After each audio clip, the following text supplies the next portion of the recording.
Hi friends, ഇതേ നമ്മുടെ കുഞ്ഞനാട്ടോ. അത് നമ്മുടെ കുഞ്ഞനും കുഞ്ഞൻ്റെ കുഞ്ഞനിയത്തി ചാരു. ഞങ്ങളുടെ അമ്പലത്തിലേ എൻ്റെ വീട് കാക്കനാട് അത്താണിയാണ്, എറണാകുളത്ത്. അപ്പം കുഞ്ഞനവിടെ മുരുകനാകാൻ വേണ്ടി ഡ്രസ്സൊക്കെ മാറി സെറ്റായിട്ടിരിക്കണേ. ഡ്രസ്സ് കൂടുന്ന് ഇന്നലെ മുതലേ കുഞ്ഞൻ ഡ്രസ്സ് കൊണ്ടുവന്നിട്ട് അതിൻ്റെ പുറകെ തന്നെയായിരുന്നു. ആ വെയിലും ഫുൾ ടൈം കയ്യിലായിരുന്നു. ആൾക്ക് ഭയങ്കര ഒരു സന്തോഷം. പിന്നെ ഇടയ്ക്ക് ഞാൻ ചോദിക്കുന്നുണ്ട്, എന്താണ് എവിടെ പോവുകയാണ്? അപ്പോൾ പറയണ്ട അമ്പലത്തിൽ പോവുകയാണ്, താലമുണ്ട് എന്ന് പറയുന്നുണ്ട്. അതിൻ്റെ ഇടയ്ക്ക് ചാരും പറയുന്നുണ്ട്, ചേട്ടായി മുരുകനാന്ന് പറയുന്നുണ്ട്. അങ്ങനെ ഡ്രസ്സൊക്കെ മാറി ഞങ്ങൾ അമ്പലത്തിൽ പോയി. കാവടിയൊക്കെ ഉണ്ടായിരുന്നു കേട്ടോ. നമ്മുടെ അമ്പലം ഒരു ചെറിയ അമ്പലമാണ്, അയ്യപ്പൻ്റെ അമ്പലമാണ്.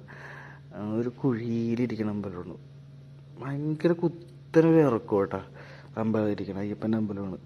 കണ്ടതേ കുഞ്ഞൻ്റെ കൂടെ 2 മയിലുണ്ട് കേട്ടോ. കുഞ്ഞിന് ആകെ ഭയങ്കര ഒരു ചമ്മൽ നാണമൊക്കെ.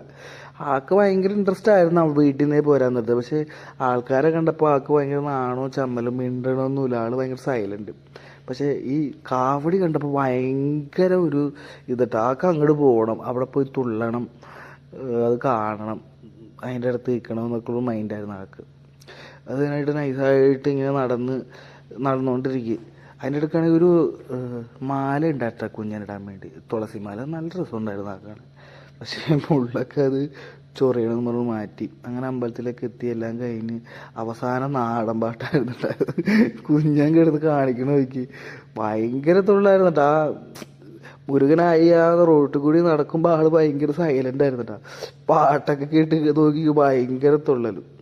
അതിന് തൊട്ടപ്പുറത്തേക്കുന്നത് കുഞ്ഞൻ്റെ അല്ലിയമ്മ ആണ്. ഞങ്ങളുടെ ചെറിയൊരു അമ്പലമാണ്. ഇനി അടുത്ത കൊല്ലം ഇതുപോലെ വെയിറ്റ് ചെയ്യണം.